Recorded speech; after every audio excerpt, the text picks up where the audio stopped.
Live from our 7 Tasmania studios, your nightly news with Rachel Williams begins now. Good evening, everyone. 2 teenagers and a man in his 30s are now in custody following the suspected murder of 19-year-old Billy Ray Waters. The trio is expected to face serious charges after police found what they believe to be Mr Waters' body just outside Launceston. This bushland near the Launceston tip is where police made the chilling discovery of a body believed to be that of 19-year-old Billy Ray Waters. It was found yesterday afternoon, nearly 2 weeks after he was suspected of being murdered. Police will be alleging that on the evening of the 4th of August, yes, that Mr Waters was killed. After finding the body, police reacted swiftly, arresting 2 17-year-old boys and a 33-year-old man, all known to Mr Waters. They're expected to be charged in the coming days. The question now is, why was the teenager killed? We still have to interview one suspect in custody. Until all that's finalised, we can't really put together a firm picture for our DPP just yet. Police were called to this site on the night of Mr Waters' death following reports of gunshots and screaming, but they didn't find the body. I'm satisfied that the police response was acceptable under the circumstances. There was multiple units that attended here, uniform and CIB. A search was conducted, but we are in extensive bushland. Police are calling for any witnesses who might have seen a white 4-wheel drive heading to this area in the days leading up to Mr Waters' death. Our thoughts are definitely with his family and friends at this time. Tom Johnson, 7 Tasmanian News.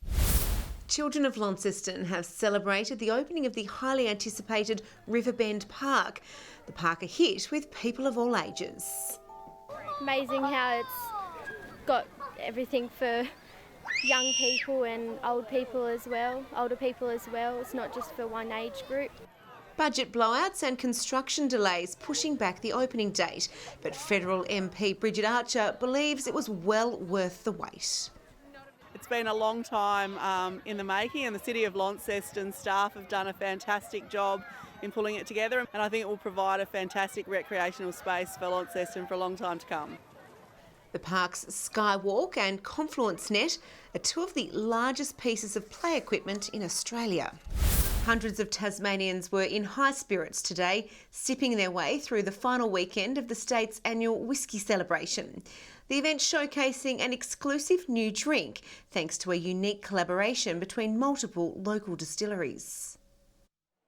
Sniffing, swirling and sipping drams of some warming spirits in one of the final events for this year's Tasmanian Whisky Week. We've got 24 Tasmanian distilleries here represented, showing all their wares. We've got lots of different whiskies, gins, vodka and other spirits. The Spirit Showcase, allowing the public to try a new tipple or enjoy an old-fashioned favourite. I really like whiskey because it is always good. There's so many varieties of whiskey, and you can have all the whiskey and there's always more to taste. While sharing a glass or two with the liquor makers themselves. So you get to ask them about how they actually make the spirit, what they've done, how long it spends in the barrel, some of the issues that they've had, some of the things they've discovered, and in particular what they're looking to do in the future. The celebration also exhibiting a brand new exclusive concoction made with a blend from 14 Tasmanian single malt distilleries. Oh, it's amazing. And I mean, the best thing about it is that we do want to work together, we want to collaborate, we want to create interesting products. And that's what we've been able to do today. And it's said the new whisky goes down a treat. It tastes like liquid gold, really. It's very complex. We've had a lot of feedback saying that it's beautiful and smooth and very approachable, so more-ish. It's hoped the collaboration will continue to create spirits for general public purchase. Rebecca Main, 7 Tasmanian News. Hobart's best skaters and riders showcased their moves in Rosny Bay this morning. Over 40 BMX, scooter and skateboarders competed in the latest round of the Tas League competition. Judges watched on as competitors flipped, grinded and jumped across the skate park.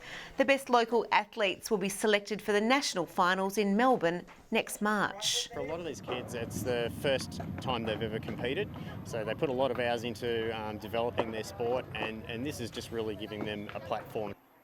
And some could even represent our country in the future, with skateboarding now an Olympic sport.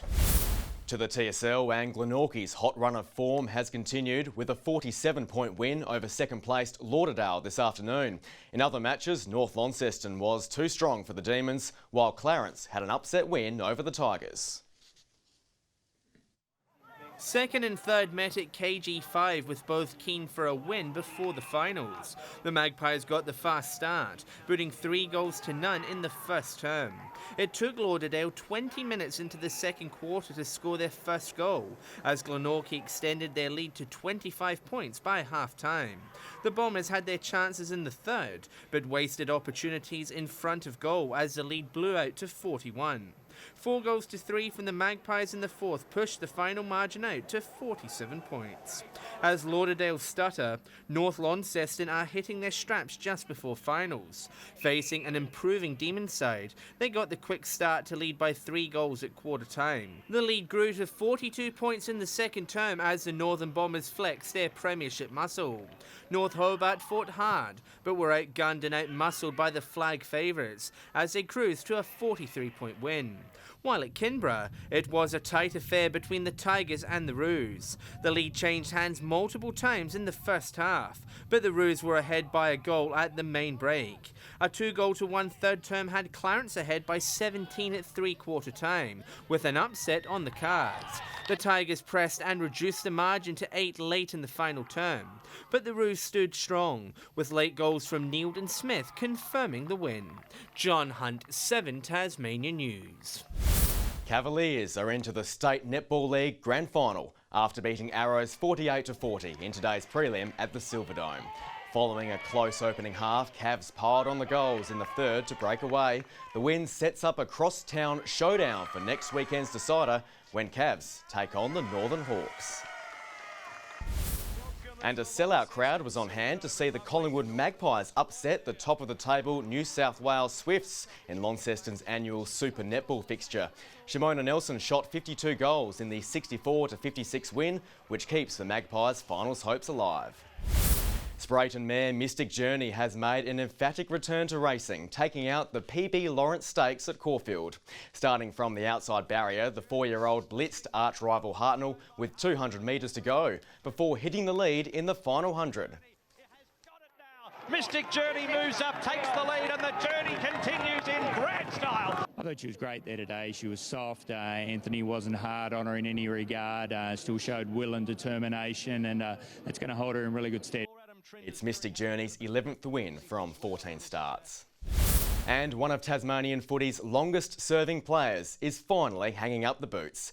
Yola's Scott Whiteroad, better known as Flounder, played his final game today in the Darwin Football Association. The veteran bows out with an incredible tally of 511 games over 36 seasons. It's been a lovely day across the state with mostly sunny conditions and no significant rainfall. Launceston reached a top of 13, Burnie and Devonport both 12, and Hobart had the state's top of 15 degrees, along with Flinders Island and Strahan. King Island, St Helens, Friendly Beaches and Ouse all 14 today, Smithton and Maria Island both 13, Low Head 12, and after the state's low of -6 overnight, it reached 6 degrees at Lyowini. From the satellite, we can see low cloud about the north of the state, with the southern half relatively cloud-free. Zooming out, a cold front moved over southwest WA today with a mass of cold air to its west. Moving on to tomorrow now, and the chart shows a cold front approaching the state as a high pressure ridge dominates the mainland. On the waters, northerly winds at 20 to 30 knots with swells increasing to 5 metres in the west and south. And we've got a couple of warnings in place. There's a gale warning current from southeast Cape to Sandy Cape and a strong wind warning for remaining coastal waters as well as the southwest lakes. And we'll see rain across the state tomorrow. Hobart, Richmond and Ouse all with tops of 17, Launceston 15, Devonport 14, Deloraine a top of 12. Burnie and Strahan both 13 degrees tomorrow, Carry-on King Island 14. St Helens a top of 17, Swansea 19, Whitemark 16.